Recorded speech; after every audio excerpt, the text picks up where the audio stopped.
Chapter 27.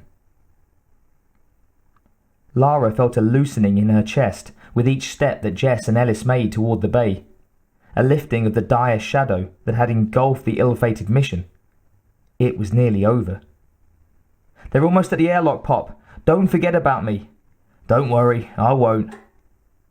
Lara spun around, heart pounding wildly, and saw Pop standing at the door to the communications room, smiling at her.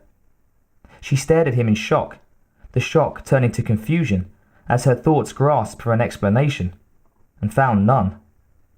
Behind her, pulse rifles sang at random intervals, and drones screeched across the monitor block. "What are you doing here? You're supposed to be in ops." His sunny grin faded. "I came to see you, Cat." As he spoke, she saw the handcart he'd brought with him, and stopped struggling for a reason. The flat circle of the single megaton nuclear failsafe on the pull gave her a hint, as did the USMC issue 9mm he held loosely in his other hand, the barrel pointed at the deck in front of her feet. For now, Pop had lost his fucking mind. She kept her gaze on his, trying to figure how far away her rifle was. Not more than half a step, 5 o'clock on the console shelf, just to her shoulder. And saw that he knew what she was thinking. He smiled again, but she saw his cold eyes flicker to the weapon behind her, and his fingers tightening on the alloyed grips. "What are you going to do, Pop?" She tried to keep her voice calm, her mind yammering at her to think of something, some psychology that would work, an attack that he wasn't expecting. Jess's voice crackled through the sets, hoarse and uncertain. "What's going on? Where are you, Pop?" Lara answered quickly, gaze never leaving Eric's face. "Bay may not be safe, Jess. He's here with me and he's got a failsafe." Pop walked past her, the automatic low but ready, watching her. He leaned past her, close enough for her to feel the heat of his breath against her neck before stepping away, holding her M41. He ejected the magazine one-handed and tossed both aside. His tone was heartily sympathetic as he backed at the cart. "Ah, Jess," he said. "I'm really sorry about all this." He squatted, releasing the cart's lock and managing to balance the failsafe against his chest. He edged towards one of the bulkhead walls, smiling at her ironically. "Hey, you too, Ellis. Shame to end a promising career so soon. You did real good in that bug suit, son." "What the fuck are you doing, Pop?" Jess shouted. The commander had reached the entry of the room and stopped, keeping his gaze locked on Lara's, still watching her carefully. "Jess, I want you to know that none of this is my doing," he said seriously. "I really have no choice. They didn't even tell me until after you were in. And what was I supposed to say? Nothing left behind to incriminate the company. No locked wave emissions or physical evidence outside that log. Nothing, you understand? Can't even say it, can you? No witnesses. You fucking slime." Eric Izzard had sold them out. She'd been an idiot, worrying about his emotional instability towards her, and not willing to consider that he was capable of betraying all of their trusts. She should have seen it coming. Yeah, you should have. Shut up and do something. He'd have to take his attention off her for a split second to lock the explosive. It took both hands to spin the insets. She'd have to fly, but there might not be another chance. Pop grasped at both handles, and Lara sprang at him. "Wave emissions, or physical evidence. Nothing. You understand?" Jess understood. They were screwed. The suit tracker showed multiple readings coming from their escape site. The bay they had finally reached was completely overrun. There was no shuttle. And there weren't any other hatches within 100 meters. It was step into a swarm of them, or try to hold them off in the passage. No choice. "Back to the wall, kid."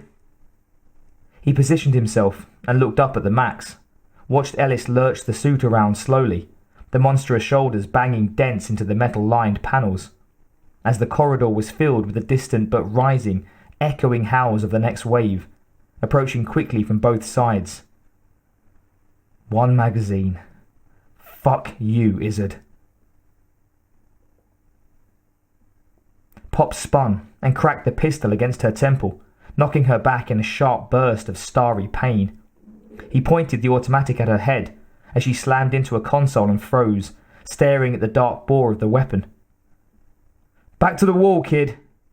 Jess shouted over the rising sound of alien voices, and Pop was breathing heavily, his finger under the trigger guard, glaring at her in reproach. "Don't try to stop me," he snapped.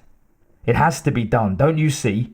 If this ever came out, it would destroy everything we've worked for." "Everything you've worked for," she said, realizing too late that she should have kept her mouth shut, but too angry and dazed to care. Pop didn't seem to notice. She imagined that she could hear it. Throughout the station, the clamorous shrieks of the entire horde as they filled the screen's audio and pounded through the dark. But she didn't care to turn and look. Without the shuttle, the two men were dead, and she couldn't do a thing about it with Pop's weapon in her face. He went on doggedly, his expression grim but his gaze searching her with something like desperation. They needed that information. Someone had to get it. Believe me, I didn't ask for this, and I don't like it any more than you do. There was an explosion of gunfire from the screens behind them, and Jess shouted over the set, the fierce screams of attacking drones fighting to drown him out. "You like it a whole lot more than us, that's for goddamn sure. Christ, Pop, don't do this to us." Pop shook his head sadly. "I'm sorry, Jess. Real sorry. But you understand my position. I have to go with the company."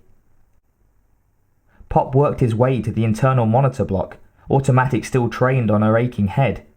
She just caught a glimpse of bright weapon fire across a seething mass of black, gnashing shapes. And Pop flipped a row of switches, turning off the screens and audio. He walked towards her, carefully reaching forward to tap her headset control power switch. The sounds of harsh breathing and bullets against shrieks of drones snapped off. For a moment, he didn't move away, staring into her eyes with a strangely hurt expression. Lara shuddered inwardly, but didn't move. His finger was still on the trigger, and she had to think. Can I bargain for our lives? How much influence do I have with him? Being pistol whipped was a pretty strong indicator that she wasn't pulling much weight. She'd have to watch for an opening, and it better be soon. He finally stepped away and went back to the failsafe. He worked the device easily with his free hand, hardly having to glance at the buttons. A soft series of beeps sounded in the silent, chilly room, and he pulled a thin keycard from his flight suit's pouch, sliding it through a reader near the top of the metal plate.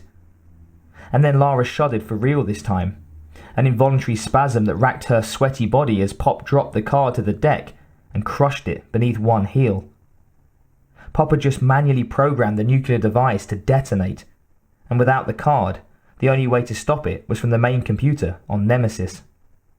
15 minutes, he said, and started towards her, his voice softening as he approached. Ample time for us to get clear. We don't even have to hurry, although we really should allow for variables. These terminals have giant reactors. Lara felt a sudden dread pound through her veins as his words sank in, totally separate from the fear for her life and the lives of Ellis and Jess. He wasn't planning to kill her. From the hungry look on his face, he had something entirely different in mind.